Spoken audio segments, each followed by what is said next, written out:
Hello guys and welcome back. In this video I will show you how to add photos on your Google Maps for your specified location. So let's start this video.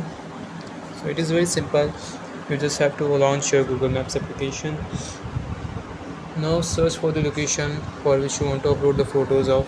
So I will just select this location, which is called Los Angeles Zoo. Now you have to scroll up, and in this area you have to scroll down on the right. Click on photos. Now in this section you have to click on add a photo option. You will be taken to this menu where you have to upload the photos. Make sure that you upload the right photo. After you have uploaded that photo,